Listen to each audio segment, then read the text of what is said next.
માધુપુરા પોલીસે દારૂ અને જુગાર રમતા તમામ લોકો ઉપર પોતાની તવાઈ બોલાવી હોય તે પ્રકારના દ્રશ્યો સર્જાયા છે। માધુપુરા પોલીસ સ્ટેશનના ડિસ્ટ્રિક્ટ પીએસઆઈ એમ ગોહિલ અને માધુપુરા પોલીસ સ્ટેશનના તમામ સ્ટાફ જ્યારે પેટ્રોલિંગમાં હોય છે ત્યારે તેમને બાતમી મળે છે કે માધુપુરા વિસ્તારના રાહત સર્કલ પાસે લગભગ 6 જેટલા ઈસમો જે છે તે જાહેરમાં જુગાર રમી રહ્યા છે। બાતમીના આધારે પેટ્રોલિંગ દરમિયાન આજે પોલીસ છે ત્યાં પહોંચે છે અને જુગાર રમતા લગભગ 6 જેટલા લોકોને મુદ્દા માલ સાથે પકડી પાડે છે। મુદ્દા માલમાં વાત કરવામાં આવે તો રમવાના જે પત્તા હોય છે તે અને સાથે જ 21,200ની રોકડ રકમ સાથે આ 6 ઈસમોને પકડી અને ત્યારબાદ માધુપુરા પોલીસ સ્ટેશન લાવી કાયદેસરની કાર્યવાહી તેમના ઉપર કરે છે અને કાયદેસરની કાર્યવાહી હાથ ધરવામાં આવે છે।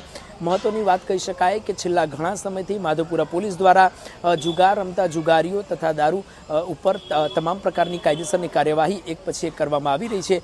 ત્યારે લગભગ આ દ્રશ્યો જે છે તે ઘણા સમયથી સામે આવી રહ્યા છે। ત્યારે ફરી એક વખત માધુપુરાના રાહત સર્કલ પાસેથી આ દ્રશ્યો સામે આવ્યા હતા, જ્યાં માધુપુરા પોલીસ સ્ટેશનના ડિસ્ટ્રિક્ટ પીએસઆઈ એમ ગોહિલ સહિતનો જે સ્ટાફ હતો તે પેટ્રોલિંગમાં હોય છે। બાતમીના આધારે 6 જેટલા ઈસમોને જાહેરમાં જુગાર રમતા પકડી પાડે છે। 21,200ની રોકડ રકમ હોય છે, સાથેનો જે મુદ્દામાલ હોય છે તે કબજે કરી કાયદેસરની કાર્યવાહી કરવામાં આવે છે। સવાલ એ થાય કે કાયદેસરની કાર્યવાહી કરવામાં આવે છે તેમ છતાં પણ આવા પ્રકારના જે ઈસમો હોય છે તે લોકોને અંદર પોલીસનો ખૌફ કેમ નથી હોતો, તે લોકોની અંદર પોલીસનો ડર કેમ નથી હોતો?